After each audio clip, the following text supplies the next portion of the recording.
প্রিয় দর্শক বন্ধুরা, সকলকে জানাই শুভ নববর্ষের প্রীতি ও শুভেচ্ছা। আজকে আপনাদের কাছে নতুন রেসিপি করে দেখাবো আলু পটল দিয়ে ধোকার ডালনা। চলুন তাহলে দেখে নিই। এখানে আমি ছোলার ডালটাকে আগে থেকে ভিজিয়ে রেখেছি।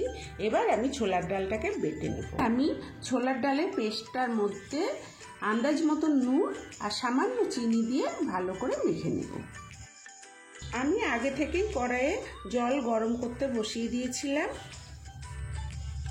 আমার জলটা ফুটে উঠেছে।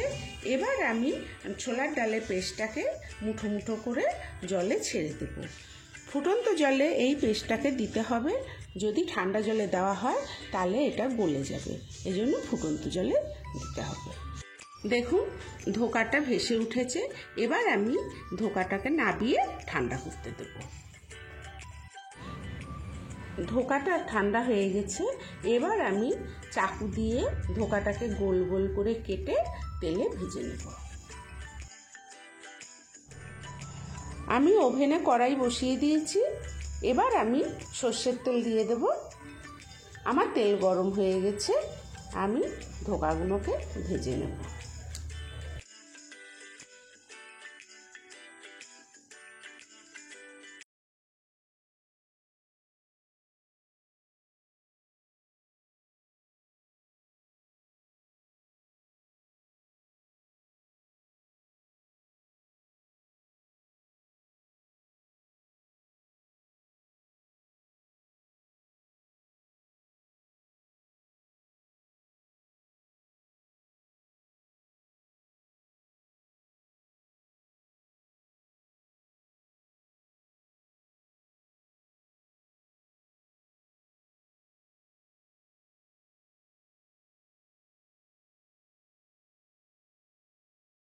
দেখুন আমি আগে থেকে আলু আর পটলটা কেটে ধুয়ে রেখে দিয়েছি।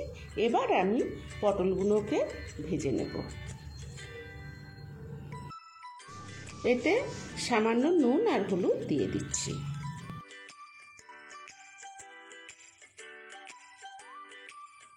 আমার পটল ভাজা হয়ে গেছে। এবার আমি পটলগুলোকে তুলে নিচ্ছি।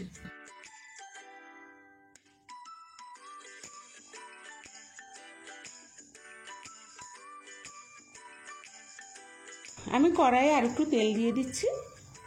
এবার আমি জিরে আর তেজপাতা ফোড়ন দিয়ে দেব।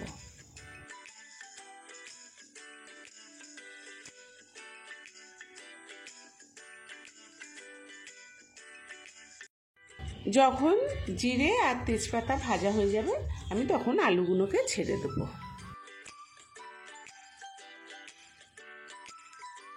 এবার আমি আলুতে আন্দাজ মতো নুন আর হলুদ দিয়ে দেব।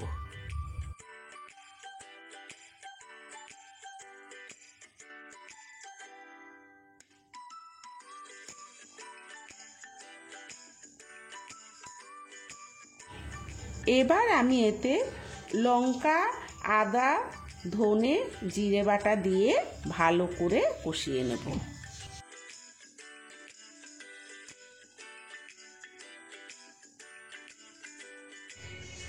এবার এতে হাফ চামচি চিনি, সামান্য হলুদ আর টমেটো কুচি দিয়ে ভালোভাবে কষিয়ে নিচ্ছি।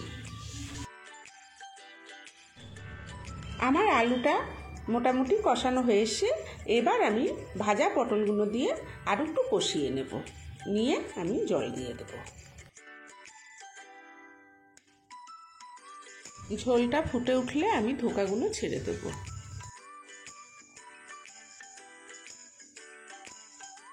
দেখুন এটা হয়ে গেছে। আমি এবার ঘি গরম মশলা দিয়ে নামিয়ে নেব।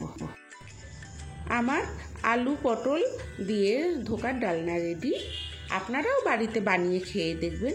আপনাদের যদি ভালো লেগে থাকে তাহলে লাইক, শেয়ার, সাবস্ক্রাইব অবশ্যই করবেন আর কমেন্ট করে জানাবেন আপনাদের এই রেসিপিটা কেমন লাগলো। ধন্যবাদ।